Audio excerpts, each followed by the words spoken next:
A Lark Hill, numa propriedade de tirar o fôlego no vale, a rotina de Ashton Ferrante, um homem de 34 anos que liderava uma das famílias mais antigas da região, era tão previsível quanto o nascer do sol.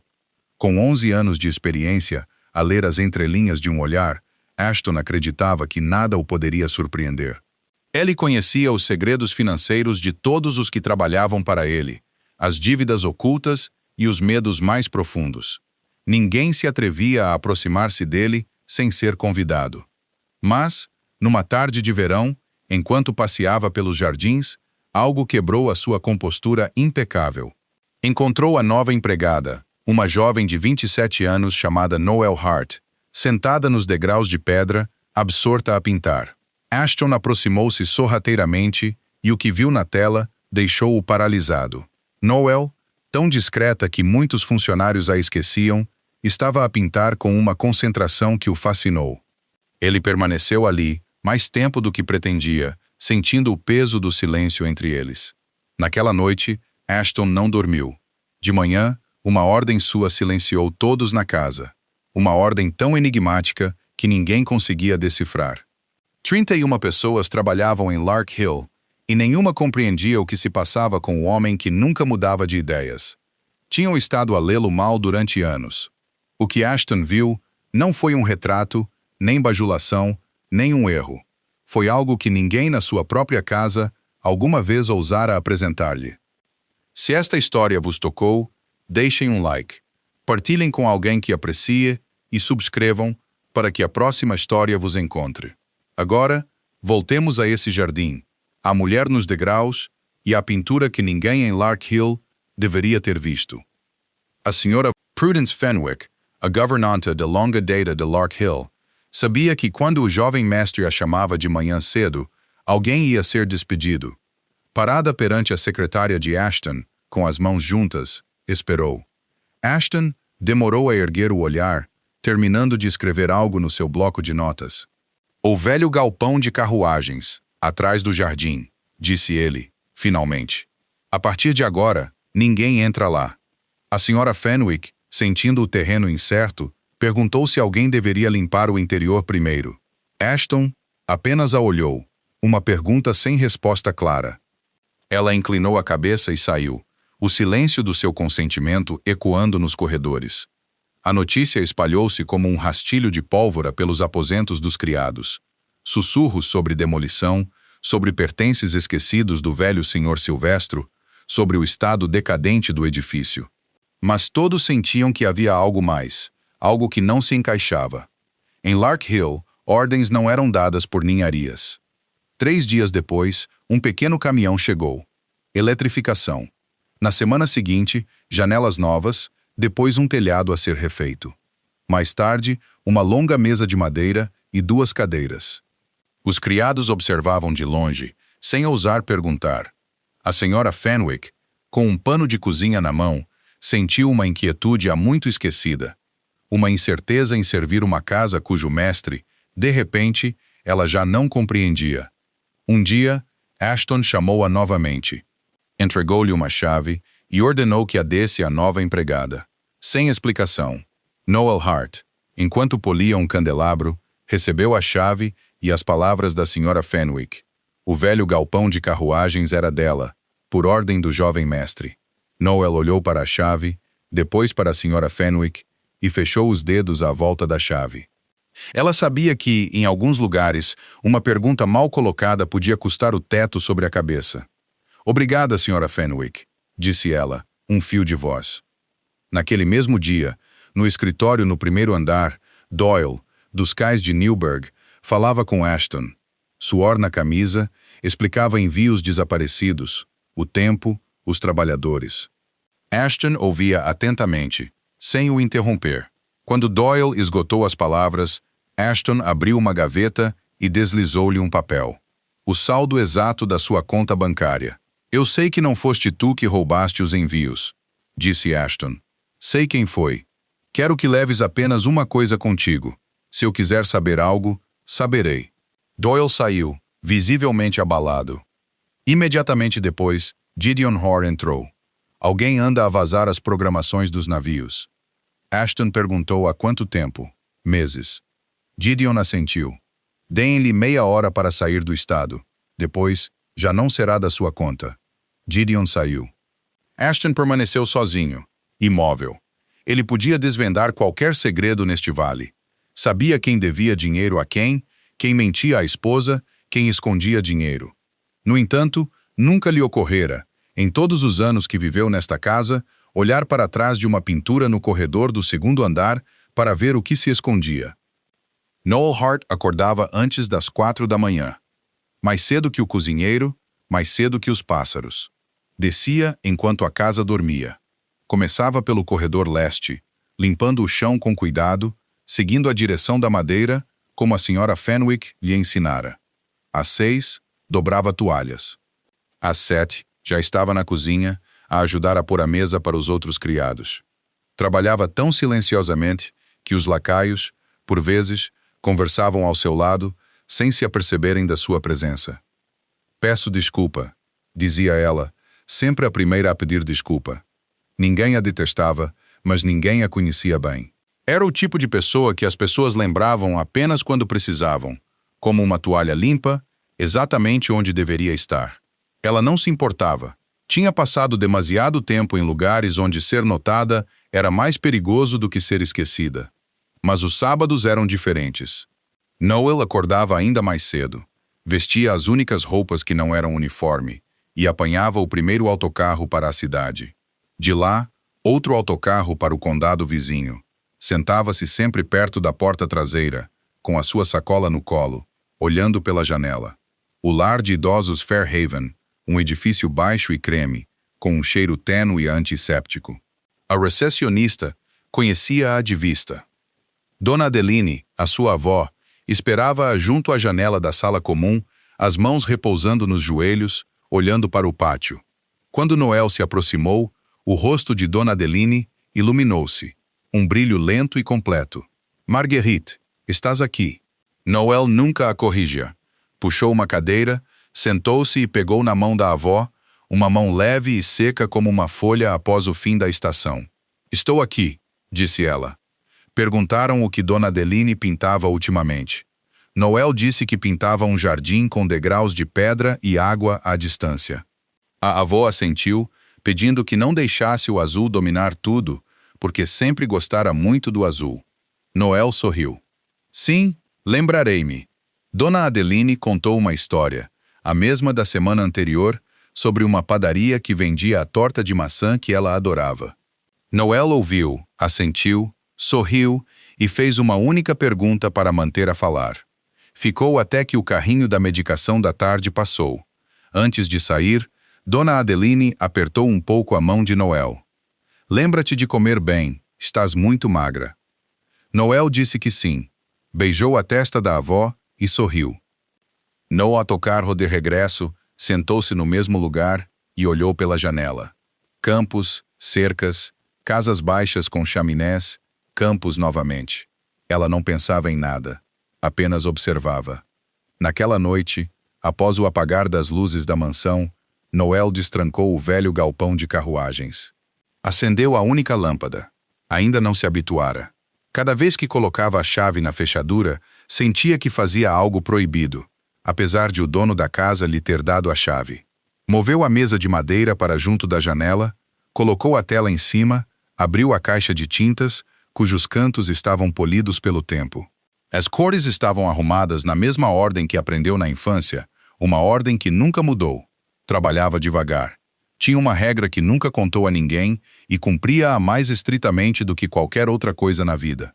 Pintava apenas o que era real. Não adicionava uma flor que não tivesse crescido ali. Não mudava a cor do céu para o tornar mais bonito. Se um canto de um degrau de pedra estivesse lascado, pintava-o exatamente como estava. Não inventava, registrava.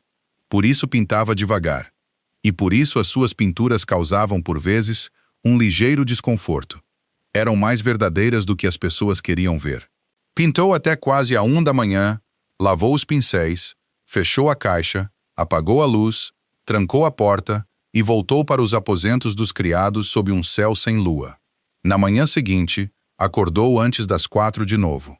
E todos os meses, A 2 autocarros de distância, uma parte da conta do Fairhaven era paga pela Fundação Ferrante. Um carro cinzento subiu a estrada sinuosa pontualmente, sem pressa, como um convidado que conhecia a casa tão bem que já não precisava de olhar para os sinais. O guarda abriu os portões antes mesmo do carro parar. À entrada, 2 lacaios afastaram-se e curvaram-se, exatamente como faziam quando Ashton passava. Everett Lang saiu carregando uma pasta de couro gasta nos 4 cantos. Cumprimentou cada homem pelo nome. Perguntou ao guarda se o joelho ainda o incomodava. Disse ao lacaio mais novo que parecia mais saudável do que no mês anterior. Parou à porta da cozinha para perguntar à senhora Fenwick sobre o filho, e quando ela disse que ele estava bem, Lang assentiu. Bom. Nos aposentos dos criados, ninguém lhe chamava advogado da família. Chamavam-lhe Sr. Lang, e diziam o seu nome com a reverência reservada a um tio que assistira aos funerais de 2 gerações da família. Chá foi servido na sala de estar. Lang acomodou-se na sua poltrona habitual, colocou a pasta de couro ao lado da cadeira sem a abrir e mexeu o seu chá com a facilidade habitual de quem nunca tinha pressa. Fez o seu relatório sobre a Fundação Ferrante com uma voz calma e calorosa. O programa de bolsas de estudo para as artes plásticas em 3 escolas do condado concluíra as suas distribuições. A divisão de cuidados a idosos solicitara um aumento de apoio para 2 instalações, e ele aprovou-o. Havia um excedente do trimestre anterior e ele recomendou que fosse mantido em reserva em vez de ser alocado imediatamente. Ashton assentiu. Não fez uma única pergunta. Fazia muito tempo desde que fizera uma e ambos sabiam disso, embora nenhum o dissesse. Quando o seu chá quase acabara, Lang pousou a chávena no pires e disse, com o tom de quem se lembrara de algo trivial. Ouvi dizer que olhou para uma pintura no jardim. Disse-o tão levemente como se estivesse a comentar o tempo. Ashton não respondeu. Levantou a sua própria chávena, tomou um gole, pousou-a novamente e os seus olhos permaneceram na janela, em vez de se virarem para Lang. O silêncio durou um único fôlego. Outro convidado talvez não o tivesse notado. Lang notou. O seu sorriso não mudou, e ele mudou imediatamente de assunto para as telhas do telhado do lado oeste, que precisavam de ser inspecionadas antes do inverno. Meia hora depois, levantou-se, pegou na sua pasta de couro e, à porta, virou-se e deu a Ashton o mesmo aceno que lhe dera durante todos aqueles anos. Depois saiu para o seu carro e desceu a colina. O que Ashton Ferrante não sabia, e o que ninguém em Lark Hill sabia, era que, durante todos esses anos de se sentar naquela sala a beber chá, Everett Lang estivera paciente e discretamente a desviar dinheiro da Fundação Ferrante. O dinheiro saía em nome de programas com papelada completa, selos oficiais, relatórios trimestrais e até fotografias. O único problema era que parte dele nunca chegava aos locais que os registros diziam que deveria chegar. Mas o dinheiro não era o que o mantinha acordado à noite. O que o mantinha acordado à noite pendurava-se na parede do corredor do 2º andar desta mesma casa. A coleção de pinturas que o pai de Ashton deixara para trás era a única coisa na família que não tinha um livro de contas, nenhuma auditoria, ninguém a contar. As pessoas simplesmente passavam por ela. E ao longo de todos esses anos, uma pintura após outra saíra silenciosamente da casa. Passara por várias mãos em várias cidades. Depois desaparecera em coleções privadas cujos donos não tinham permissão para ser conhecidos. Os seus lugares nas paredes nunca ficavam vazios. Outra pintura era sempre pendurada no mesmo lugar, dentro da mesma moldura, e ninguém na casa parara tempo suficiente para perceber que o que passava todos os dias já não era o que estava pendurado ali no início. Naquela noite, na pequena sala que ainda usava como escritório na periferia da propriedade, Lang sentou-se sob o candeeiro verde da secretária e pegou no telefone. Deixou tocar 2 vezes antes de alguém responder. A sua voz continuava calorosa, calma. Exatamente a voz que usava ao perguntar sobre o joelho do guarda. "O Hensley parte na quinta-feira", disse ele. "E ouçam com atenção esta parte. Não o deixem tocar na parte de trás da moldura." A pessoa do outro lado disse algo breve. Lang respondeu que sabia. que sempre soubera. Depois pousou o telefone, tirou os óculos e ficou imóvel por um momento sob a luz verde. Lá fora, uma pequena luz ainda ardia no velho galpão de carruagens. A limpeza do corredor do segundo andar foi atribuída a Noel numa manhã de segunda-feira, quando a responsável pelos pisos superiores tirou o dia por dores nas costas. A senhora Fenwick precisava de alguém para a substituir. Disse a Noel para limpar as molduras, não as pinturas, para não tocar nas superfícies pintadas, e sob nenhuma circunstância para não levantar nada da parede. Noel disse que sim. Começou no fim do corredor, perto da escada, e avançou lentamente, moldura após moldura. Na nona pintura, parou. Era uma paisagem bastante grande, um campo de flores azul-violeta que se estendiam até ao horizonte sob um céu que parecia abrir-se. No canto inferior estava o nome do artista e o ano em que fora pintada. Ela não sabia o que a fez parar. Sentiu apenas que algo estava errado. Como quando se entra numa sala e se sabe imediatamente que algo foi movido, mesmo sem saber o quê. Ficou ali por mais alguns momentos. Depois disse a si mesma que estava ali para limpar o chão, não para estudar pinturas, e seguiu em frente. Nos dias seguintes, não pensou mais nisso. Então, num final de tarde, perto do fim da semana, quando o segundo andar estava vazio e ela acabara o seu trabalho na cozinha, pegou num pano de pó e subiu. Não tinha razão para estar ali. Levava o pano para ter uma desculpa, caso alguém perguntasse. Parou em frente à pintura, e desta vez aproximou-se, o suficiente para sua respiração embaciar uma pequena área do vidro protetor perto da base da moldura. Olhou para a tinta a óleo no canto inferior esquerdo, onde a luz da janela caía num ângulo, e viu-a. A superfície pintada estava coberta por finas fissuras, formando uma teia delicada como a casca de um ovo deixado demasiado tempo. Isso, em si, era normal. A tinta a óleo racha com a idade. Mas estas fissuras eram demasiado regulares, demasiado rasas, e estavam apenas na camada superior, em vez de descerem pela tinta de baixo. Uma pintura com quase 100 anos deveria ter fissuras mais profundas e irregulares. As secções a puxar em direções diferentes porque o suporte de baixo secou e contraiu muito antes das camadas superiores.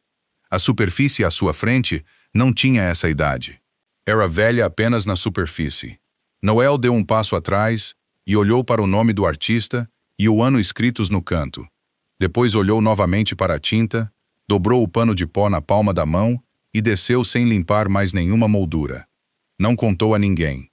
Não tinha ninguém a quem contar, e sabia muito bem o que aconteceria se uma empregada, que nem sequer estava na casa há um mês, começasse a dizer que havia algo de errado com as pinturas nas paredes do proprietário. Quase uma semana se passou antes de ela subir pela terceira vez. Desta vez foi de manhã cedo, quando a luz no corredor do segundo andar ainda estava baixa e quase paralela à parede. O tipo de luz que a sua mãe chamava de luz reveladora, a que desnudava tudo e expunha o que estava sob a superfície.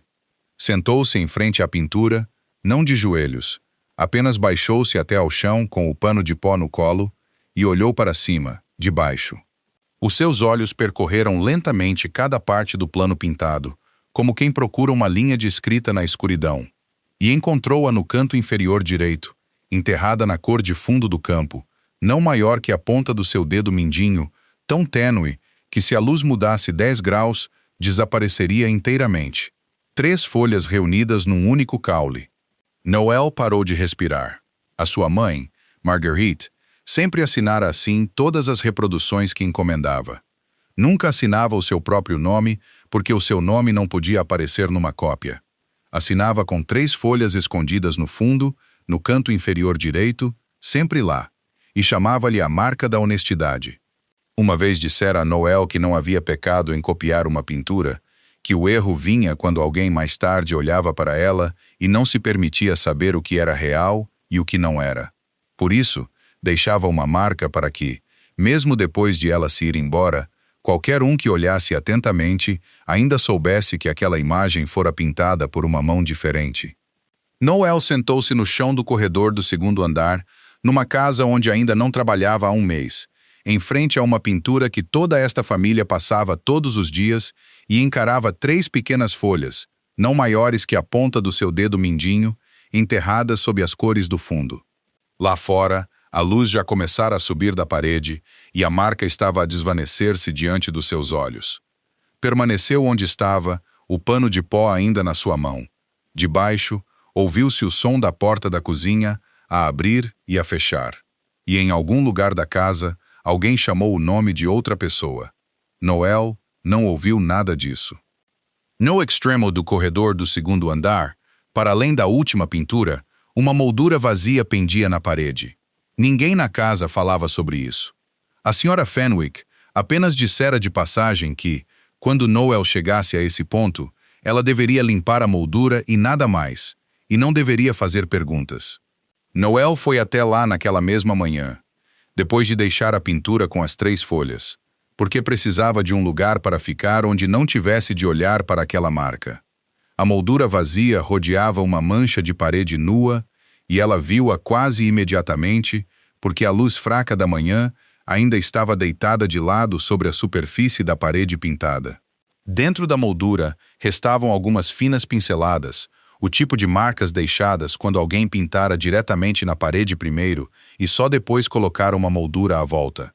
Corriam diagonalmente do canto inferior direito para o superior esquerdo.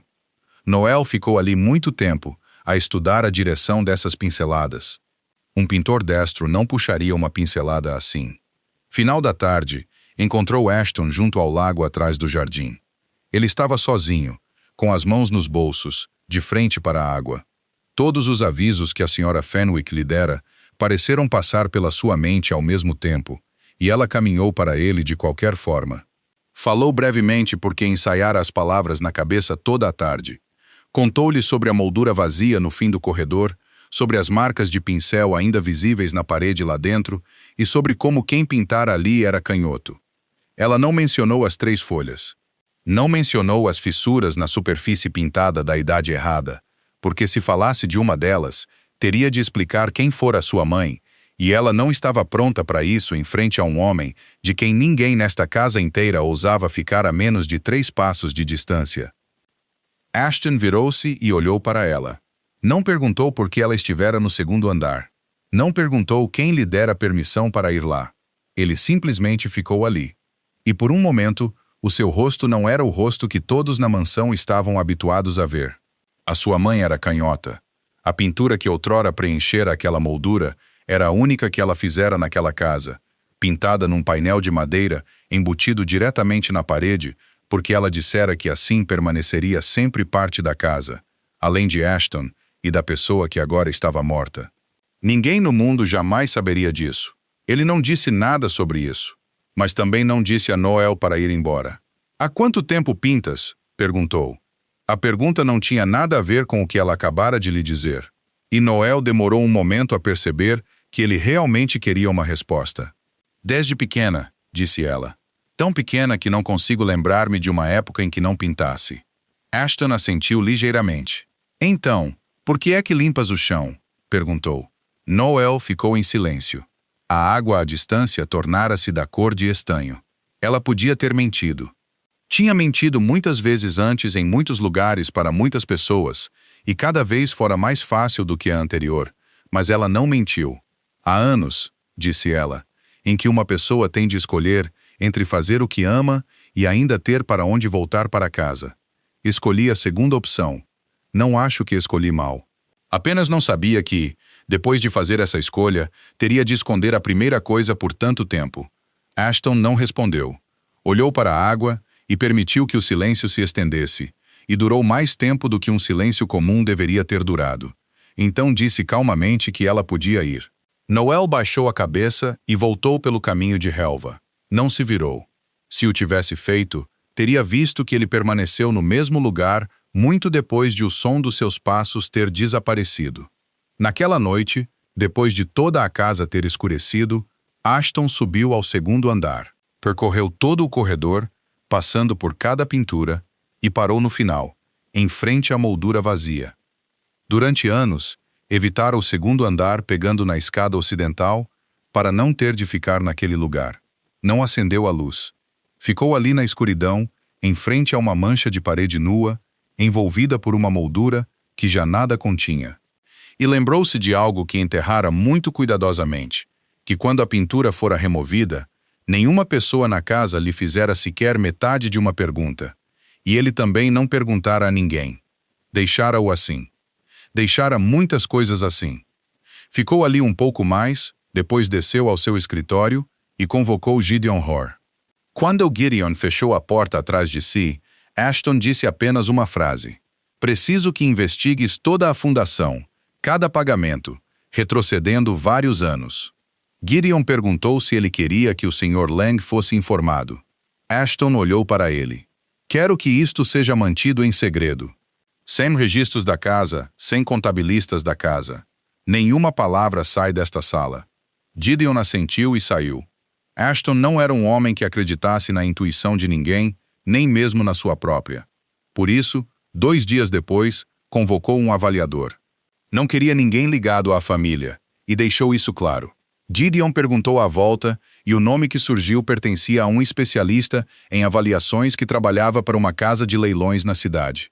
Alguém que autenticara várias coleções privadas na região. Um estranho sem qualquer ligação à família Ferrante. O nome chegou a Gideon através de uma conversa casual. Ele nem sequer se lembrava quem a iniciara.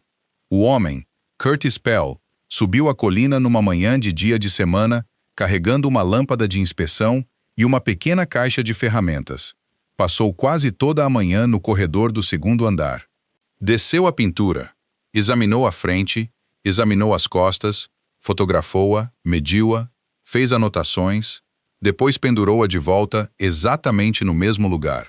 Trabalhou com tanto cuidado que Gideon, que vigiava no fim do corredor todo o tempo, disse mais tarde a Ashton que Pell era o homem mais meticuloso que já vira.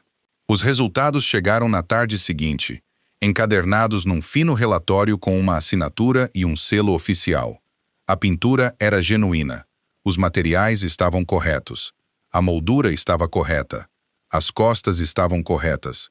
Os sinais de idade estavam corretos. Não havia nada de suspeito nisso. Ashton leu o relatório inteiro uma vez, depois leu-o novamente, mais devagar. Depois fechou-o e ficou quieto. Não estava zangado com ninguém. Apenas sentiu algo muito estranho dentro de si. A sensação de um homem que passara uma semana inteira em frente a uma porta, finalmente a abrira e encontrara nada atrás dela, senão uma parede. Pensou na rapariga parada junto ao lago naquela tarde, na forma como ensaiara cada palavra antes de falar, na forma como seus ombros se endireitaram quando mencionou o pintor canhoto. Ele não acreditava que ela estivesse a mentir, mas já não tinha nada nas mãos que lhe permitisse acreditar nela. Na mesma manhã, enquanto Pell trabalhava no 2º andar, Everett Lang passeava pelo caminho de relva atrás do jardim. Muitas vezes passeava ali, depois de sair da sala de estar, porque dizia a todos que o seu médico lhe recomendara caminhar todos os dias. Passou pelos degraus de pedra e viu ali uma rapariga sentada. Sentada ligeiramente virada para um lado, com uma pequena tela apoiada nos joelhos, e ao lado dela, aberta na pedra, uma caixa de tintas de madeira, gasta nos 4 cantos. Lang parou. Não parou por causa da rapariga. Parou porque o interior da tampa da caixa estava virado para a luz e gravado na madeira com uma faca. Desvanecidos pelos anos, mas ainda legíveis, estavam 2 iniciais, MH. Ficou ali mais tempo do que um homem a passear deveria ter ficado. A rapariga olhou para cima, viu-o, e levantou-se para se curvar exatamente da mesma maneira que todos os que trabalhavam na casa se curvavam para ele. Lang sorriu-lhe. Perguntou se a sua pintura estava a correr bem, elogiou a luz na tela, depois disse que não queria incomodá-la e continuou. Caminhou pelo comprimento do caminho de relva, passando para além do seu campo de visão, e quando se virou para o caminho estreito que levava de volta ao pequeno escritório na periferia da propriedade, toda a cor se esvaíra do seu rosto. O sol brilhava naquele dia, e ele sentiu frio dentro da sala. Não acendeu a luz. Foi direto aos arquivos de pessoal, abriu a gaveta inferior e procurou nos registros de contratação dos meses mais recentes. Encontrou o mais rápido do que queria. Uma candidatura apresentada através da agência de empregos na cidade, uma fotografia de identificação, 3 linhas de experiência profissional e um nome, Whitmore. Ela usara o apelido do seu padrasto, o nome que aparecia em todos os registros de emprego antigos dela. Na parte inferior da página, na caixa de aprovação, estava a sua própria assinatura. Ele assinara juntamente com mais de uma dúzia de outras candidaturas, numa tarde sem as ler, porque esse era o tipo de coisa que um homem na sua posição assinava há anos sem precisar de ler. Lang pusou o papel na secretária e baixou-se na cadeira. Ficou ali muito tempo, os seus longos dedos entrelaçados na secretária, enquanto uma possibilidade após outra, um método após outro, um caminho após outro, passava pela sua mente. Nunca lhe ocorreu magoar a rapariga. Ele nunca fora esse tipo de homem. E mais do que isso, ele sabia muito bem que se algo acontecesse a alguém a trabalhar nesta casa, Ashton Ferrante abriria todas as gavetas em todas as paredes de Lark Hill até encontrar a razão. Não, ele não precisava que a rapariga desaparecesse. Ele precisava apenas de uma coisa, e era muito mais simples do que isso. Ele só precisava de garantir que, quando ela abrisse a boca para dizer alguma coisa, não haveria mais ninguém em toda a casa que a acreditasse. O broche de jade da senhora Karin Ferrante repousava numa pequena bandeja na sala de estar, e lá estava desde antes da maioria das pessoas na casa ter vindo trabalhar em Lark Hill. Não valia muito. Era simplesmente uma das poucas coisas que Ashton instruíra, uma vez que todos deixassem exatamente onde estava, e todos sabiam disso. Na quarta-feira de manhã, já não estava na bandeja. A senhora Fenwick procurou-o a manhã toda. Levantou as almofadas, afastou o móvel baixo da parede e questionou todos os que tinham entrado na sala de estar nos últimos 2 dias. Então alguém mencionou que a nova empregada fora quem limpou a sala no dia anterior. A senhora Fenwick ficou parada por um longo momento antes de descer para os aposentos dos criados. Pediu permissão antes de abrir o guarda-roupa de Noel, e Noel disse: "Sim, pode entrar." O broche estava lá dentro, escondido entre 2 vestidos dobrados no fundo. Noel olhou para ele e disse que não o tinha levado. Disse-o apenas uma vez, a sua voz não mais alta que o habitual, e depois não disse mais nada. A senhora Fenwick também não disse nada. Pegou no broche, fechou a porta do guarda-roupa e saiu. Ninguém naquela casa disse a Noel que ela estava a mentir. Ninguém a repreendeu. Ninguém a despediu. E a senhora Fenwick até disse à cozinha para deixar a sua sopa como de costume. Mas a partir da manhã seguinte, sempre que ela entrava na cozinha dos fundos, a conversa suavizava por um momento antes de recomeçar. As pessoas ainda lhe pediam para buscar toalhas, ainda lhe diziam para levar uma vassoura para o pátio dos fundos, ainda respondiam quando ela as cumprimentava. Simplesmente pararam de a olhar diretamente nos olhos. 2 dias depois, quando as lâmpadas do jardim estavam a acender, Everett Lang caminhava rapidamente pelo caminho de relva atrás da estufa. Ele não estava a fazer a caminhada prescrita pelo seu médico.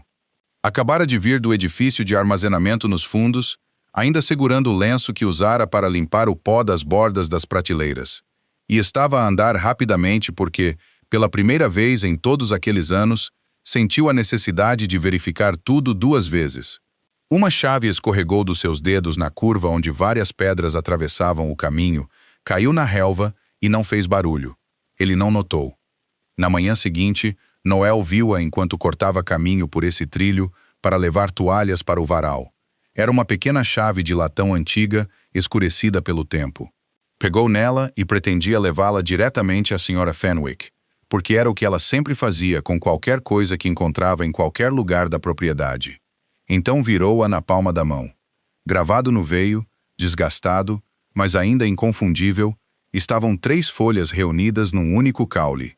Noel ficou no meio do caminho de relva com a pilha de toalhas nos braços e não se moveu. Então fez algo que não fizera uma vez desde o dia em que entrara naquela casa. Escondeu a chave no bolso do avental e continuou em direção ao varal, como se nada tivesse acontecido. Naquele fim de semana, um envelope chegou a Larkspur Hill endereçado à Sra. Prudence Fenwick. Dentro, havia uma cópia dos registros de um processo judicial movido há muitos anos em Albany, apresentado por uma galeria de arte contra alguém identificado como M. Hart, por produzir obras de arte forjadas. Não havia carta anexa nem endereço de retorno. A Sra. Fenwick leu-o 2 vezes, depois guardou-o numa gaveta. Naquela tarde, convocou Noel ao seu quarto. Não mencionou o broche. Não mencionou o envelope. Apenas disse que, de agora em diante, Noel trabalharia no primeiro andar e nas áreas da cozinha. Que outra pessoa cuidaria do segundo andar e que ela não deveria mais subir? Noel perguntou por quê. A Sra. Fenwick olhou para suas 2 mãos pousadas na secretária e disse que era simplesmente o arranjo que ela decidira, nada mais. Noel disse que sim e saiu. Naquela noite, houve uma batida na porta do seu quarto nos aposentos dos criados. Everett Lang estava do lado de fora, sem pasta, sem nada, e pediu desculpa por vir tão tarde. Não entrou. Permaneceu no limiar e falou com a voz calorosa que todos na casa conheciam, dizendo que ouvira fragmentos sobre o que acontecera na casa nos últimos dias e que sentia pena dela. Depois mudou de assunto. Disse que a fundação estava a iniciar a sua revisão orçamental para o próximo ano e que o financiamento para as instalações de cuidados a idosos era mais apertado este ano do que fora no passado, e que o Lar Fairhaven estaria entre as instalações em revisão. Disse que tentara mantê-lo financiado. Disse que realmente não queria que uma mulher idosa daquela idade tivesse de se mudar para outro lugar, porque os idosos muitas vezes não se adaptavam bem quando eram movidos, como ela certamente sabia. Depois desejou-lhe boa noite e afastou-se pelo caminho escuro e relvado. Noel permaneceu de pé na porta por muito tempo depois do som dos seus passos ter desaparecido. O telemóvel de Noel vibrou no bolso do avental quase às 7 da manhã de quinta-feira, enquanto ela limpava a escada traseira. A interlocutora era uma enfermeira do Fairhaven. A sua voz era gentil e apologética, do tipo que as pessoas costumam usar quando têm de dar notícias que foram decididas antes mesmo de fazerem a chamada. Dona Adeline fora transferida para a ala leste na tarde anterior. O quarto lá era um pouco menor e não tinha janela com vista para o pátio, mas a idosa estava bem. Por isso, Noel não deveria preocupar-se. Era um arranjo que viera de cima, algo ligado ao nível de apoio financeiro, e estavam apenas a ligar para avisá-la para que fosse ao quarto correto quando a visitasse. Noel disse, "Obrigada", disse. Obrigada 2 vezes. Depois desligou e permaneceu sentada na escada com o pano molhado na mão. Lá embaixo na cozinha, alguém pôs uma panela no fogão. Lá fora, o dia já tinha chegado. Pensou num homem que estivera à porta do seu quarto há algumas noites, falando com aquela voz calorosa sobre como realmente não queria que uma mulher idosa daquela idade tivesse de se mudar para outro lugar. Agora entendia que a frase não fora uma expressão de preocupação, fora um aviso, e já fora executado antes mesmo de ela ter tempo de entender o que lhe pediam para fazer. Sentou-se ali um pouco mais. Depois levantou-se e desceu para continuar o seu trabalho. Porque em todos os anos que vivera, aprendera que quando alguém te tira algo, a primeira coisa que tens de proteger é o ritmo do teu dia normal. Perto das 9, ela passava pelo fim do corredor oeste com uma pilha de toalhas limpas nos braços quando o viu. Everett Lang vinha da direção da escada principal, carregando uma caixa de madeira plana contra o peito, embrulhada em pano cinzento, segurando-a como quem carrega algo que não deve ser inclinado. Ele não olhou para nenhum dos lados. Caminhou direto para a porta que levava ao caminho traseiro. A porta que dava para o caminho estreito em direção ao edifício de armazenamento atrás da estufa. Noel ficou perfeitamente imóvel até a porta se fechar atrás dele. Então pousou a pilha de toalhas no móvel baixo próximo e correu. Correu de volta para a escada traseira, subindo 2 degraus de cada vez, o corrimão deslizando sob a sua palma. Correu pelo corredor superior, passando por portas fechadas, passando pelo local onde a Sra. Fenwick a proibira de entrar. Correu até o ver no extremo do corredor, parado a falar com um homem de casaco escuro. Ela chamou o nome dele. Ambos os homens viraram-se. Noel respirava ofegante, à frente do seu avental ainda úmida. E num único fôlego, disse que o Sr. Lang acabara de levar uma caixa de madeira embrulhada em pano cinzento para fora da casa, pela porta traseira, em direção ao edifício de armazenamento atrás da estufa. Neste momento, Ashton não lhe pediu para repetir uma única palavra. Apenas virou a cabeça e Gideon Rohr já estava a meio corredor antes de Ashton ter terminado de dizer o seu nome. Mais 3 homens seguiram Gideon pelo caminho traseiro. Noel permaneceu exatamente onde estava. Ashton permaneceu exatamente onde estava. Nenhum deles disse nada. De baixo, ouviu-se o som de uma porta a abrir, depois passos na gravilha, depois silêncio. Passaram 10 minutos, depois vários mais. Noel podia ouvir o bater do seu próprio coração nas suas têmporas. Olhou para suas mãos e viu que ainda tremiam. Então, passos soaram nas escadas. Gideon apareceu no fim do corredor e o seu rosto não mostrava nada.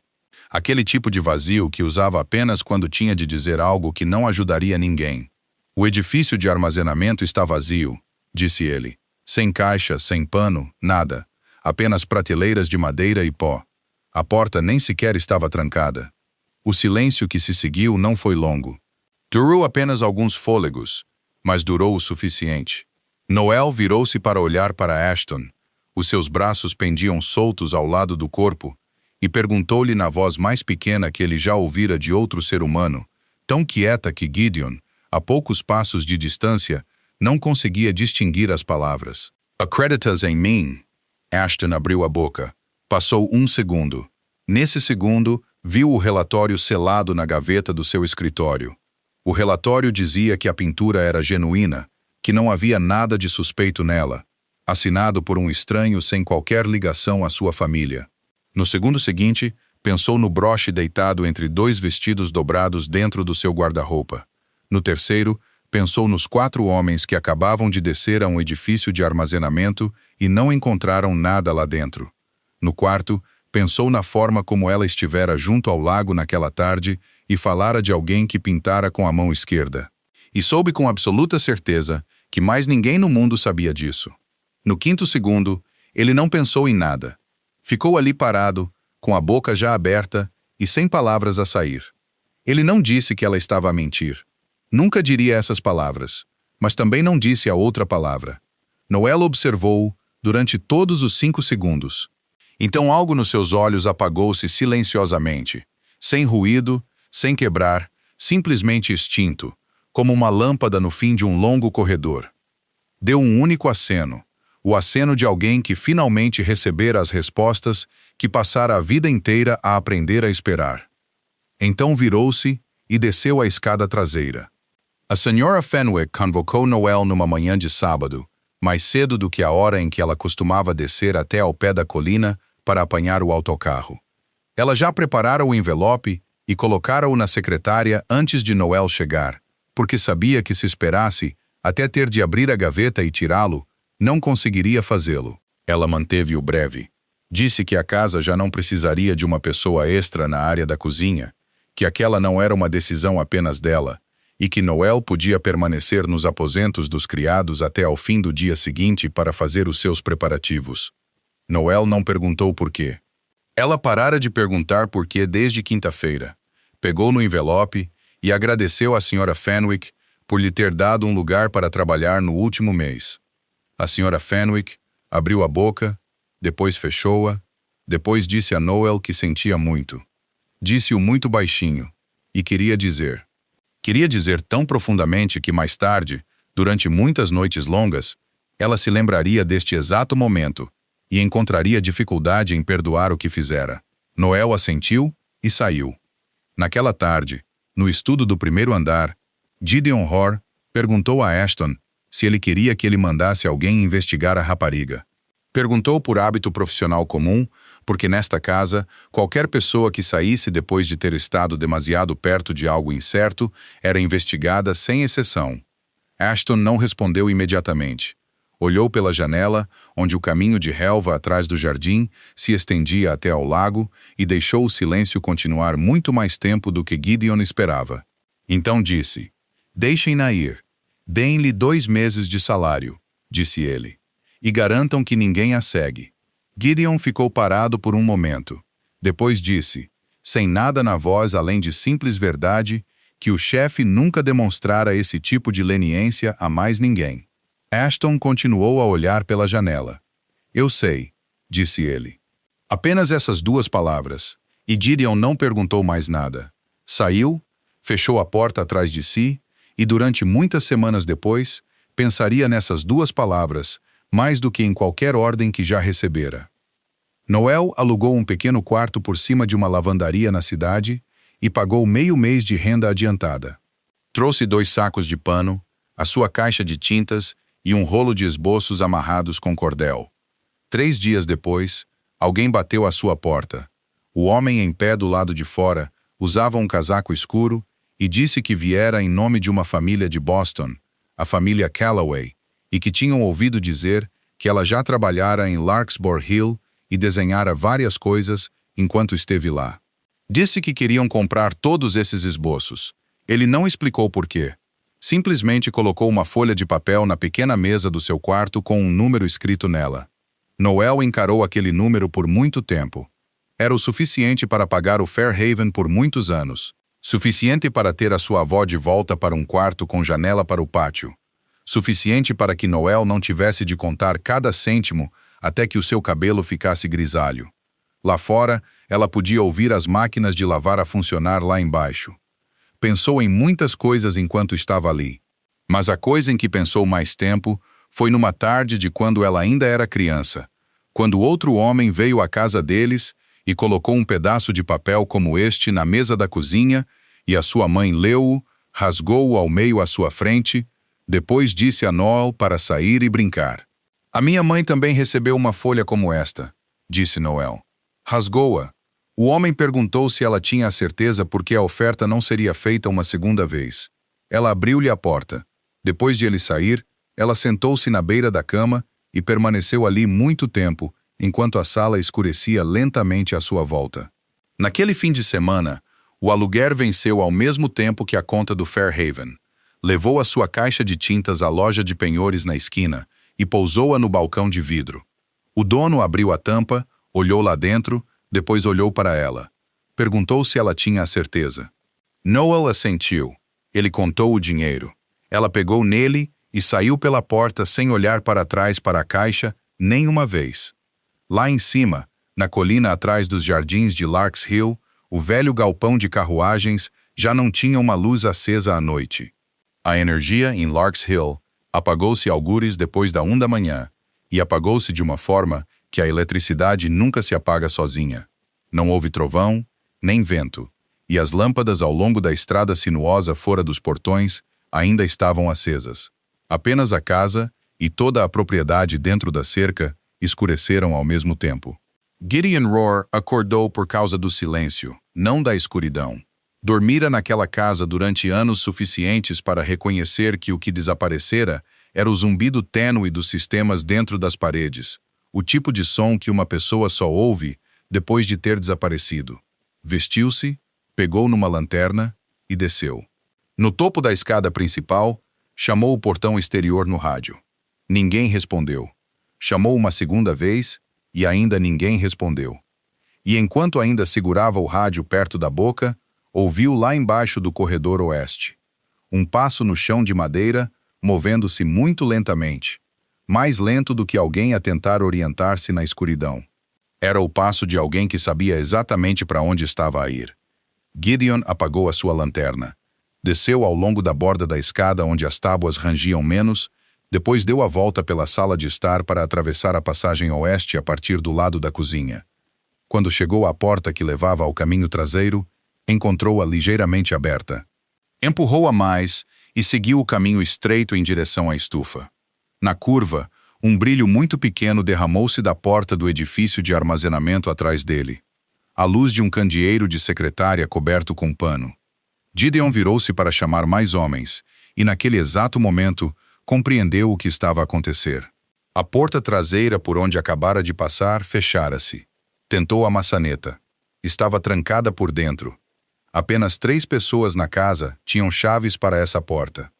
Correu para o lado leste através das árvores baixas e ali encontrou os 2 guardas a caminhar na sua direção, sem luzes, e eles pararam quando o viram.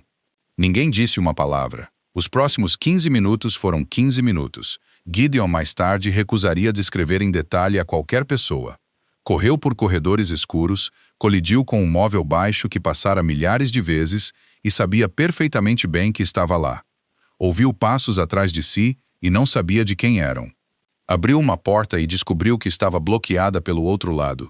Correu de volta pela escada traseira e ali encontrou aqueles dois homens pela segunda vez. Quando Ashton desceu com 3 dos seus homens e as suas lanternas varreram o corredor. Gideon estava sentado contra a parede, ao pé da escada. Uma mão pressionada contra o ombro, e ele levantou o olhar e disse que estava bem. Ashton disse-lhe para ficar onde estava. Gideon disse, "O portão", e Ashton já estava a meio corredor antes de ele terminar a palavra. Os 2 guardas tinham desaparecido. O carro deles também desaparecera do seu lugar habitual. Quando o edifício de armazenamento atrás da estufa foi aberto, não havia nada lá dentro, exceto prateleiras de madeira, pó e uma cadeira afastada da mesa. Às 4 da manhã, a energia voltou. Ashton ordenou que todos os criados da casa descessem para o grande salão. Todos, sem exceção, incluindo os que estavam de folga. Ficaram em fila ao longo da parede comprida, alguns ainda em roupa de dormir, outros conseguindo vestir casacos, e ninguém ousava olhar para mais ninguém. Ashton caminhou lentamente ao longo da fila. Não disse nada. Foi de uma ponta a outra, olhando para cada rosto, e a caminhada levou quase 2 minutos completos. 2 minutos de pé num salão silencioso são muito mais longos do que o número faz parecer. Depois parou no meio da fila e virou-se. "Esta noite, alguém nesta casa abriu uma porta para estranhos", disse ele. A sua voz não era alta. "Quem quiser sair por conta própria, pode sair pela porta da frente até às 6 horas. Depois das 6, eu encontrarei-os." Ninguém deu um passo em frente. Permaneceram ali, uma longa fila de pessoas contra a parede, e o som de toda a gente a respirar naquele salão parecia mais alto do que alguma vez fora. No final da fila, a senhora Prudence Fenwick estava com as 2 mãos juntas, em frente ao estômago. Às 6 horas, a porta da frente foi fechada e ninguém passara por ela. Ashton subiu para o seu escritório. Nem sequer tivera tempo de se sentar antes do telefone na sua secretária tocar. Ele pegou nele e não disse nada. Do outro lado, uma voz de homem calma, uma voz que Ashton nunca ouvira antes. O homem disse que a família Calloway enviava suas saudações, que lamentavam muito o que acontecera naquela noite e que talvez fosse altura para os 2 lados se sentarem juntos. Depois o homem chamou-o por um nome, não Ferrante, não Ashton, o nome que, naquela casa inteira, só alguém que vivesse sob o seu teto poderia possivelmente saber. Gideon Rory foi levado para uma clínica privada na cidade naquela mesma manhã e à tarde já estava de volta a Larks Hill, um ombro enfaixado por baixo do casaco, o seu rosto cinzento pela falta de sono, mas as suas costas ainda direitas na cadeira, em frente à secretária de Ashton. Falaram sobre os 2 guardas que desapareceram, sobre o carro que já não estava estacionado no seu lugar habitual, sobre a porta traseira cuja chave era detida por apenas 3 pessoas na casa. Então Gideon ficou em silêncio por um tempo, e quando falou novamente, a sua voz mudara. Disse que havia algo que precisava de trazer de volta, e que passara toda a tarde a hesitar antes de decidir dizê-lo. Há muitos anos, ele trouxera um processo sobre o Sr. Lang para esta mesma secretária. Era fino. Não havia nada conclusivo nele, apenas algumas despesas da fundação a passar por lugares onde uma fundação de caridade no condado não tinha razão para enviar dinheiro, e vários nomes a aparecer em mais de um lugar onde não deveriam ter aparecido de todo. Ashton olhou para ele e disse que não se lembrava. Gideon assentiu, como se esperasse aquela resposta. "Leste 3 páginas", disse ele. "Depois fechaste o processo, empurraste-o de volta para mim e disseste-me que o Sr. Lang era o homem que se sentou ao lado da cama do teu pai durante essas últimas noites, depois de os médicos e as enfermeiras terem ido para casa. Depois disseste-me para nunca mais trazer este assunto à tua secretária. Eu não o fiz." A sala permaneceu em silêncio por muito tempo depois disso. Ashton não disse nada. Sentou-se imóvel, ambas as mãos pousadas na secretária. E dentro da sua mente, algo que acreditara durante anos estava a ser virado lentamente de cabeça para baixo. Ele pensara que era ele quem fora enganado. Pensara que alguém fora simplesmente esperto o suficiente, paciente o suficiente, caloroso o suficiente para o enganar na sua própria casa. Mas essa não era a verdade. A verdade era que alguém já lhe trouxera a verdade e a colocara diretamente à sua frente. E Ashton próprio a empurrara para trás. Ele não fora cegado. Ele escolhera não olhar. Ele escolhera isso porque olhar teria significado olhar para aquelas noites também. As noites sobre as quais nunca falara a ninguém. Quando ainda era jovem e se sentara lá fora no corredor enquanto lá dentro, um homem que não partilhava sangue com ele se sentava ao lado da cama do seu pai. Há dívidas que as pessoas pagam, nunca fazendo perguntas. E Ashton estivera a pagar essa fielmente todos esses anos, sem falhar um único pagamento. Pensou no edifício de armazenamento vazio com a cadeira afastada da mesa. Pensou no relatório selado na gaveta, dizendo que a pintura era genuína. Depois pensou numa quinta de manhã no corredor do segundo andar, numa mulher parada em frente a ele com a frente do seu avental ainda molhada, a fazer-lhe uma pergunta na voz mais pequena que ele já ouvira. Ele fizera-lhe exatamente o que fizera a Gideon anos atrás. Fora-lhe dada uma verdade e escolhera a versão que era mais fácil de viver. Havia apenas uma diferença. Gideon ficara. Gideon ainda estava ali, sentado à sua frente com um ombro enfaixado, ainda o chamando de chefe. A outra pessoa já tinha partido. Ashton disse a Gideon para ir descansar.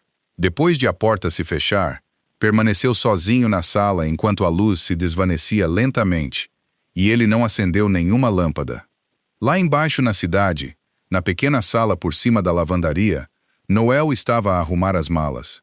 Já não tinha dinheiro suficiente para pagar o próximo meio-mês, e ouvira falar de um trabalho numa pousada a quase 2 horas de distância, um lugar onde as pessoas não faziam muitas perguntas sobre onde trabalhares antes.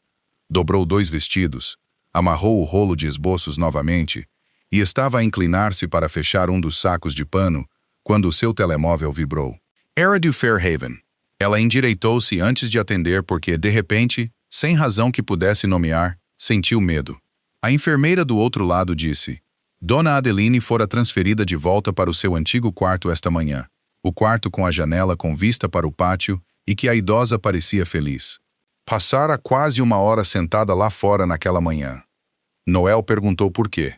A enfermeira disse que a conta fora paga, não apenas o montante em atraso, mas o suficiente para cobrir um longo período à frente. Noel perguntou quem a pagara.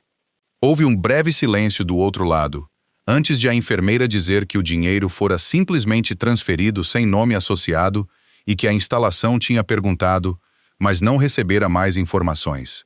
A enfermeira disse mais algumas coisas. Algo sobre Noel continuar a visitar a sua avó como de costume, mas Noel não as ouviu claramente. Sentou-se na beira da cama entre o saco de pano aberto e o rolo de esboços amarrado com cordel.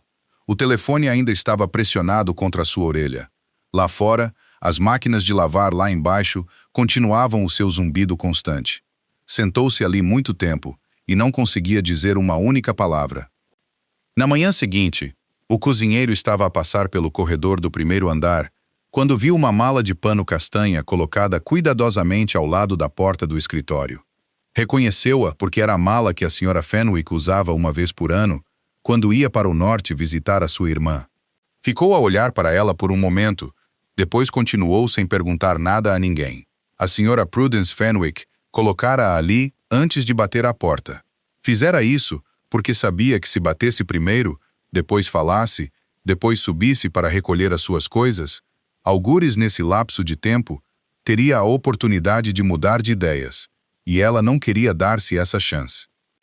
Ashton disse-lhe para entrar. Ela ficou em frente à sua secretária com as mãos juntas, uma sobre a outra na frente, na mesma postura que assumira ali milhares de vezes ao longo de todos aqueles anos. Então ela falou: Fui eu que pus o broche da Sra. Karen no guarda-roupa da rapariga. Disse o primeiro, sem preâmbulos, sem tentativa de suavizar. Ashton não se mexeu. Ela continuou calmamente e devagar, como quem recita uma lista que já tinha memorizado. Disse que muitos anos atrás o seu filho Emmet, que já era um homem feito com a sua própria família, caíra em dívida. Essa dívida não era culpa de ninguém senão dele, disse ela, E ela não estava a pedir a ninguém que inventasse desculpas por ele. Tentara pedir dinheiro em todo lado, vender as duas últimas coisas que ainda possuía do seu marido, e ainda assim não fora suficiente. Então, numa tarde, o Sr. Lang parara e dissera-lhe que o assunto estava resolvido. Ele pagara tudo. Ele não lhe dera um único papel para assinar. Ele não o mencionara novamente, nem uma única vez em todos os anos que se seguiram. Todas as vezes que ele subia a colina, ele ainda parava à porta da cozinha e perguntava pelo seu filho, e ela ainda respondia que ele estava bem. E ele ainda acenava e dizia, bom, bom. Ela disse que ao longo de todos esses anos, rezara por ele todos os domingos à noite. Depois, neste verão, ele pedira-lhe uma coisa. Disse que a nova rapariga parecia ter o hábito de entrar em lugares que não faziam parte do seu trabalho, que ele estava preocupado com a casa, e que se um pequeno incidente tornasse todos um pouco mais cautelosos em torno dela, seria melhor para todos. Ele nunca disse à Sra. Fenwick exatamente o que fazer. Ela nunca disse a ninguém exatamente o que fazer. Ela pensara no resto sozinha.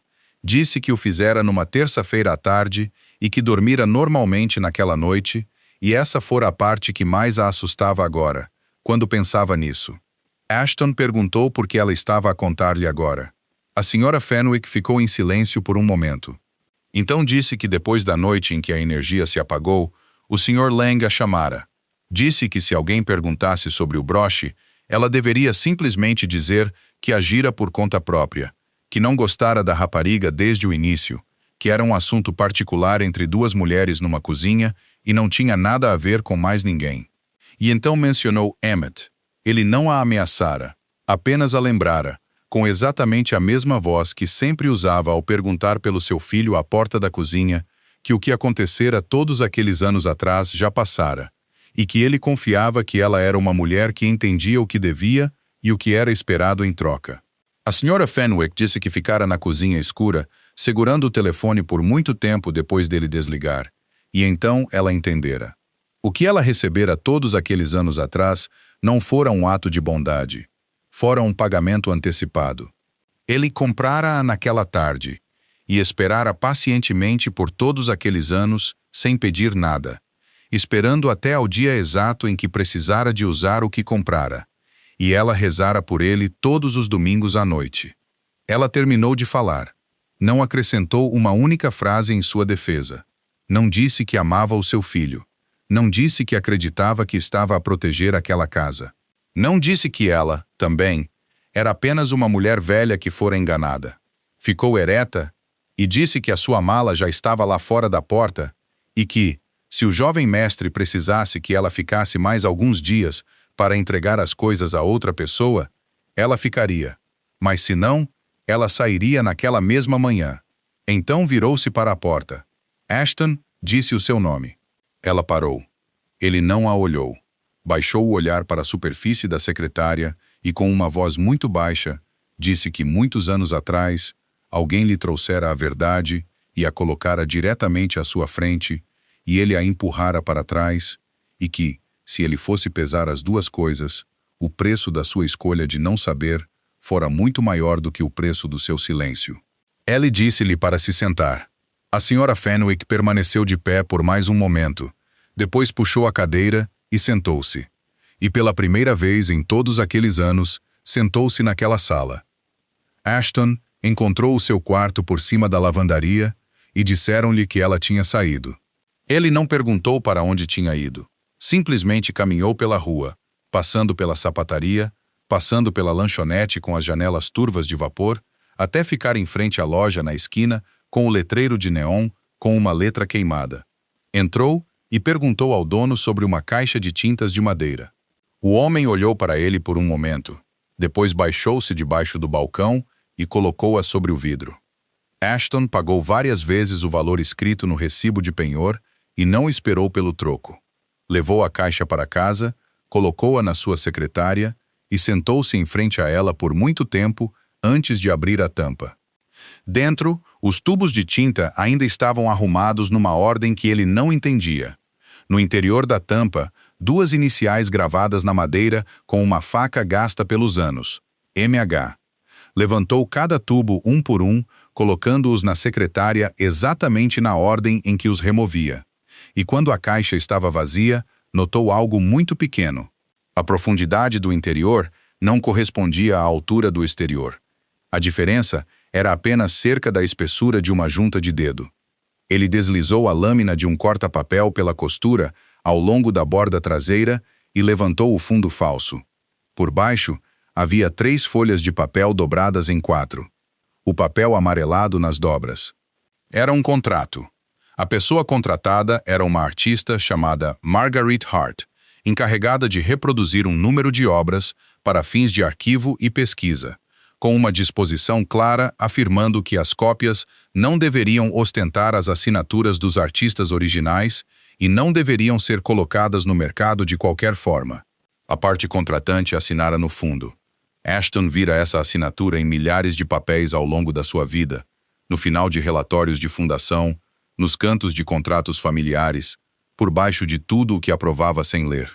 Everett Lang.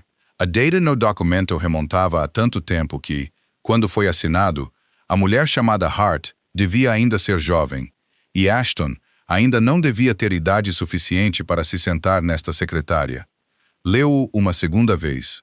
Depois ligou a Gideon e disse-lhe para trazer todos os antigos registros de portão de Larks Hill, todos eles retrocedendo até ao tempo do seu pai.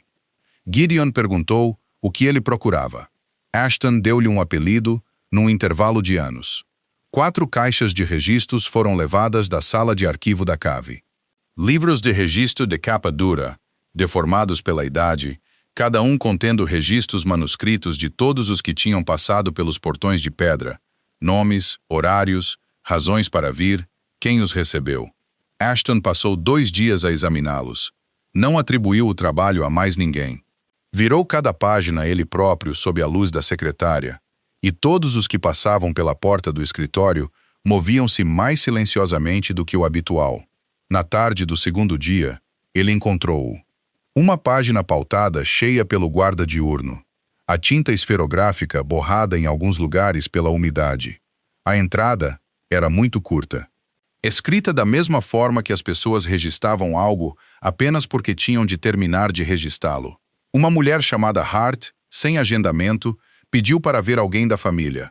Chuva ficou do lado de fora do portão por 2 horas. Mandada embora. Ashton leu a linha e ficou quieto. Depois leu-a novamente. 2 horas. Ninguém escrevera o que ela dissera, quem ela pedira para ver, se ela carregava algo nas mãos. Registaram apenas que ela ficara do lado de fora dos portões à chuva por 2 horas e que, no final, fora mandada embora. Estava prestes a fechar o livro de registros e, assim que a sua mão tocou na borda da página, ele viu-o. Na margem direita, fora das colunas pautadas, havia algumas palavras escritas a lápis. O grafite desvanecera quase completamente, e ele teve de inclinar a página para a luz para as distinguir. A caligrafia era irregular, ligeiramente demasiado grande, escrita rapidamente. A caligrafia de alguém que ainda não se habituara a formar palavras. Deixe-me entrar. Ashton encarou aquela linha por muito tempo. Ele conhecia a caligrafia. Ele conhecia-a como uma pessoa conhece o seu próprio rosto numa fotografia antiga, tão bem que por um momento já não o reconhece de todo. Era a sua caligrafia de quando ainda era um rapaz a olhar pela janela do 2º andar desta casa. Não se lembrava daquela tarde. Não se lembrava da mulher. Não se lembrava da chuva. Não se lembrava de correr escadas abaixo e de pegar em qualquer lápis que tivesse usado para escrever aquelas palavras na margem do livro de registros do guarda. Mas ele escrevera-as. O rapaz que ficara naquela janela naquele dia vira uma mulher à espera do lado de fora dos portões de pedra à chuva, e ele acreditara nela, e tentara falar da única maneira que um rapaz naquela casa conseguira falar, e ninguém lera. A lâmpada da secretária ainda estava acesa. Lá fora, a escuridão caíra há muito tempo. Ashton Ferrante sentou-se imóvel em frente à página aberta, uma mão ainda pousada na borda do livro de registros, e não disse uma palavra. O edifício de armazenamento atrás da estufa foi aberto novamente na manhã seguinte, desta vez não para procurar uma caixa de madeira. Ashton ordenou que as prateleiras fossem retiradas. Todas as 3 filas de prateleiras de madeira foram removidas das paredes. E atrás da fila mais interior, sob um painel de parede que fora cortado e depois recolocado de forma tão hábil que ninguém teria notado, havia um compartimento escondido, grande o suficiente para guardar um baú de ferro baixo. Dentro desse baú estavam as coisas que Everett Lang não conseguira levar consigo na noite em que a energia se apagou. Registros de programas que nunca existiram, documentos de transporte, traçando rotas através de várias cidades e vários conjuntos de mãos. E na parte inferior, embrulhado num pedaço de pano preto, um caderno encadernado em couro, amolecido por anos de manuseio, Gideon foi quem o abriu. Era o próprio caderno de Lang, escrito à mão, cuidadoso e consistente, sem uma única palavra desnecessária. Nomes, datas, quantias de dinheiro e, ao lado de cada pintura, uma curta linha registrando para onde fora. Gideon virou as páginas, e o seu rosto tornou-se mais silencioso a cada uma delas. Disse que, quando os números fossem somados, iriam muito além de tudo o que eles tinham imaginado, e que mais pinturas tinham saído desta casa do que qualquer um ali jamais acreditara ser possível. Ashton pegou no caderno e virou de volta para o início. A primeira página não começava no ano em que ele sempre imaginara. Começava muito antes disso, antes mesmo do dia em que ele se sentara pela primeira vez atrás desta secretária. Na primeira linha estava o nome de uma pintura, o nome de uma cidade, uma quantia, e na coluna ao lado, um lugar que Lang deixara em branco em todas as páginas posteriores, havia um nome: Silvestro Ferrante. Ashton leu essa linha 3 vezes. Depois leu as várias linhas seguintes, e toda a forma do que acontecera tornou-se clara. A primeira pessoa a tirar uma pintura da parede do segundo andar e a pendurar outra no mesmo lugar não fora Everett Lang, fora o seu pai. Ele fizera-o durante um período difícil para a família, silenciosamente, para evitar que qualquer pessoa de fora visse que a família Ferrante estava a sangrar. E ele usara o seu próprio advogado para o fazer.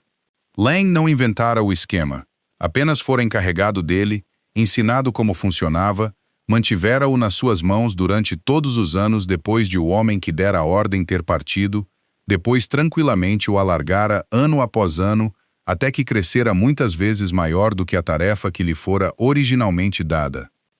Ashton pousou o caderno na secretária. Sentou-se muito tempo. Gideon foi o primeiro a falar. Disse que se o chefe levasse este caderno para fora da casa, não pararia no Sr. Lang. As pessoas rastreariam para trás. Perguntariam para onde aquelas pinturas tinham ido, quando começaram a sair, e quem assinara primeiro os papéis que permitiam que saíssem. Gideon mencionou 3 áreas de negócio que teriam de ser encerradas porque repousavam sobre documentos que ninguém queria que estranhos examinassem demasiado de perto. Mencionou 2 famílias ao sul que cortariam laços na primeira semana. Depois disse a última coisa, e disse-a mais lentamente do que o resto. E o nome do velho estaria nele, chefe. As pessoas vão lembrá-lo por isso, e por mais nada. Um longo silêncio encheu a sala. Ashton olhou para o caderno aberto encadernado em couro na secretária, e ao lado dele jazia a página pautada e deformada que ele ainda não guardara desde a noite anterior. Então levantou o olhar e fez a Gideon uma pergunta. Sabes quanto tempo ela ficou do lado de fora do portão? Gideon não entendeu. Disse que não sabia de quem o chefe estava a falar. Ashton não explicou. Apenas repetiu mais baixinho que ela ficara ali por 2 horas à chuva e que alguém a registrara no livro de registros com uma linha mais curta do que a linha usada para registrar um envio e que em todos esses anos ninguém naquela casa jamais abrira aquele livro e o lera novamente. Disse que o seu pai conseguira preservar o que queria preservar. A casa não perdera a face. A família não perdera a face. Ninguém ali fora imaginava nada. E o preço de manter tudo em segredo tinha sido pago por outra pessoa. Uma mulher cujo nome não aparecia em nenhum registro da família, e que pagou esse preço até ao fim. Gideon não disse mais nada. Ashton puxou os papéis para si. Era a declaração a ser submetida às autoridades federais, acompanhada de um inventário de tudo o que seria entregue. Tinha sido encomendada há 2 dias, mas ele ainda não a tinha assinado. Destapou a caneta. Ficou imóvel por mais um momento, o tempo suficiente para compreender exatamente o que estava a deixar para trás. Depois, assinou. Noel recebeu uma única mensagem dele no início da tarde. Escreveu-a e reescreveu-a várias vezes antes de finalmente a enviar. Encontrei o nome da tua mãe no caderno dele. Não acrescentou mais nada.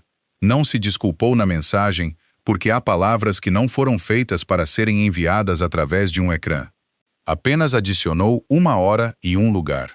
8 da noite, o velho barracão de carruagens. Noel leu a mensagem na estação de autocarros da vila. Leu-a 3 vezes. Depois levantou-se do banco e começou a caminhar de volta morro acima. E ela não se moveu por causa do homem que a tinha enviado. Moveu-se porque o nome da sua mãe estava naquela frase. Dentro da casa principal, um homem com um uniforme de manutenção, enquanto consertava o aquecedor do escritório, viu o rascunho na secretária de Ashton. Em menos de meia hora, Everett Lang já sabia de tudo. Havia uma linha no caderno de capa de couro que Ashton tinha lido na noite anterior e que ainda não tinha compreendido totalmente. Destacava-se das outras, sem valor monetário, sem nome de cidade, apenas o título de uma pintura e 3 palavras escritas ao lado. Não vender, guardar. Essa pintura era a única que a sua mãe alguma vez tinha feito naquela casa. Lang tinha-a retirado há muitos anos e nunca a tinha enviado a lado nenhum, porque sabia que, se alguma vez aparecesse fora da Quinta das Lérias, seria a única coisa capaz de fazer Ashton Ferrante desmantelar tudo para descobrir para onde tinha ido. Ele escondera-a num compartimento acima do teto do barracão de carruagens abandonado, atrás do jardim, um lugar onde durante anos ninguém tinha posto os pés. E nesse verão, o dono da casa dera uma ordem que ninguém compreendeu. E a partir desse momento, passou a haver sempre uma luz no barracão de carruagens, uma mesa e alguém lá dentro. Lang subiu o monte logo após o cair da noite. Não trazia sua pasta de couro. Entrou pelo caminho relvado, atrás da estufa, destrancou o barracão de carruagens com a chave suplente, que guardava desde os tempos em que o lugar ainda estava abandonado, e fez o que tinha vindo fazer em menos de 10 minutos. Decidira que era melhor que nada permanecesse do que cair nas mãos do outro homem. Quando se afastou pelo caminho relvado, um fraco brilho alaranjado já começava a subir atrás dele, dentro da janela recém-substituída do barracão de carruagens. Noel chegou exatamente às 8. Viu a fumaça antes de ver qualquer outra coisa. Uma espessa coluna a sair por baixo da beira do telhado e a rastejar baixo pela relva. Correu na direção dela. A porta ainda estava aberta. Lá dentro, a sua longa mesa de madeira ainda estava lá, e em cima dela estava a caixa de tintas. Ashton tinha regressado 3 dias antes, sem avisar ninguém. Ela agarrou-a.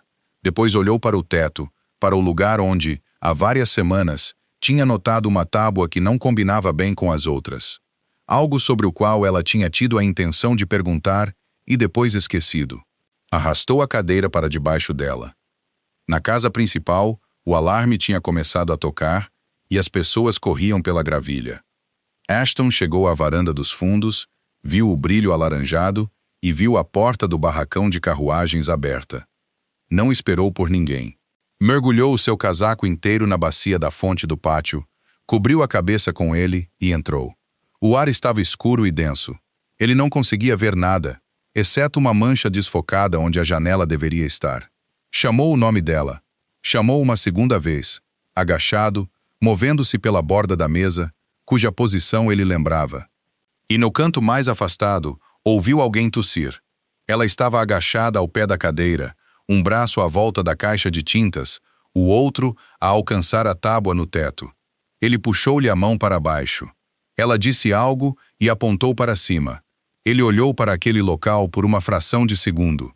Depois puxou o casaco molhado sobre a cabeça dela, apertou-a contra si e tirou-a dali. Quando os dois alcançaram a relva, Ashton Ferrante tinha apenas 2 coisas nas mãos. Ela e a caixa de tintas de madeira, gasta nos 4 cantos. A pintura que a sua mãe tinha feito naquela casa ficou para trás.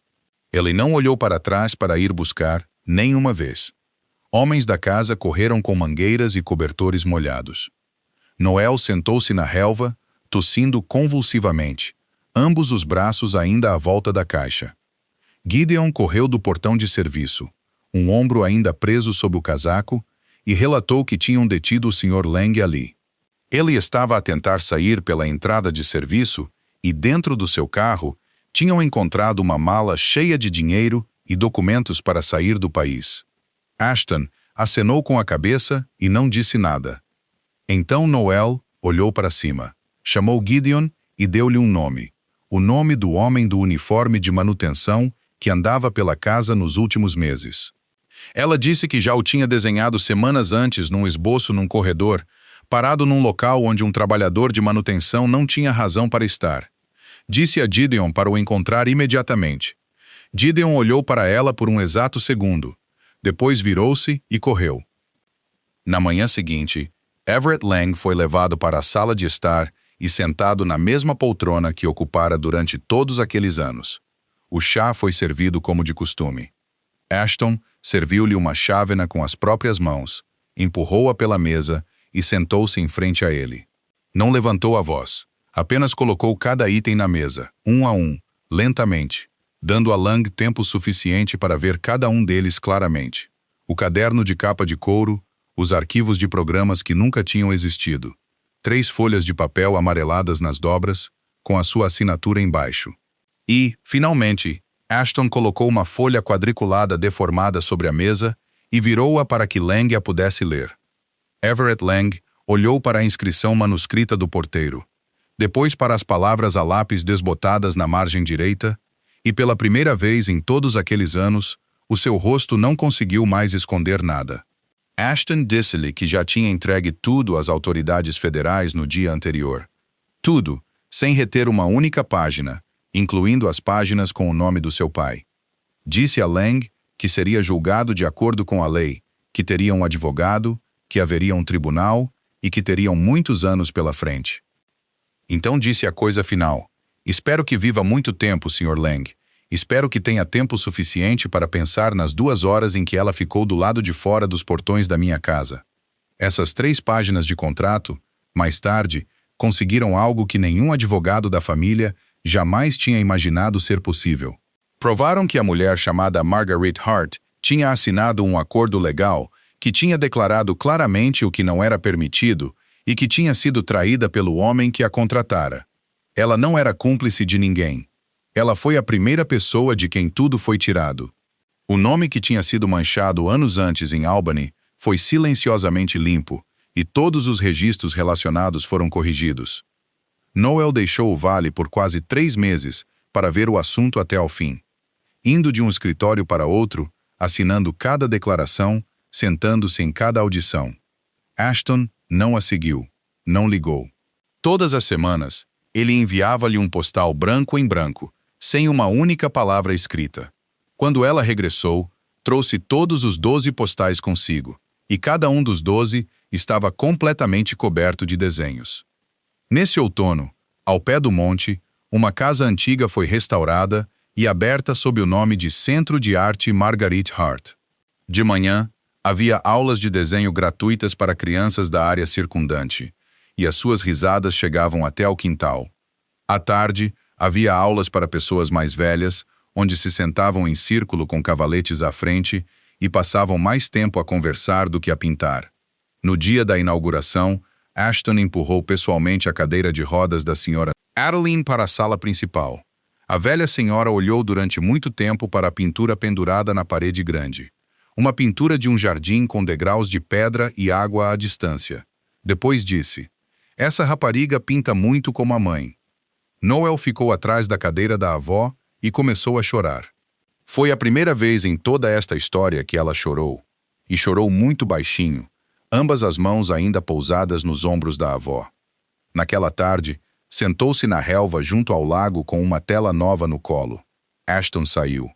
Ele não parou a 3 passos de distância, como fazia com todos há todos aqueles anos. E não deu um passo para trás, para que a sua sombra não caísse sobre a tela, como fizera na primeira vez que a vira. Ele aproximou-se e sentou-se na relva ao lado dela. Ela terminou as últimas pinceladas, retirou a tela e entregou-lhe com as 2 mãos. Ele pegou-a, depois perguntou-lhe muito baixinho se ainda confiava nele. Noel olhou para ele durante muito tempo, com o olhar de quem decide se é seguro confiar mais uma vez. Depois pousou a mão sobre a dele e disse: Perguntaste, isso é o suficiente. A coisa mais dolorosa na vida de uma pessoa não é ser enganada por alguém cruel. É dizer a verdade e não ser acreditada pela pessoa em quem confiávamos. E o preço mais alto que alguma vez pagamos não é nunca o preço de saber, mas o preço de escolher não saber. Lembrem-se que ouvir alguém que está a dizer a verdade é também uma forma de amor, e é algo que cada um de nós pode dar a outra pessoa todos os dias, sem custar um único cêntimo. Se a história de hoje tocou o vosso coração, por favor, subscrevam o nosso canal, deixem um like e partilhem para que juntos possamos continuar a ouvir mais histórias significativas todos os dias. Como é que esta história vos fez sentir? E já alguma vez duvidaram de alguém apenas para descobrir mais tarde que essa pessoa estava a dizer a verdade? Por favor, deixem algumas palavras nos comentários. Esperamos sinceramente ouvir os sentimentos que vêm da parte mais profunda do vosso coração. Desejamos a todos vós que assistem a este vídeo boa saúde, uma vida alegre e paz no vosso coração todos os dias.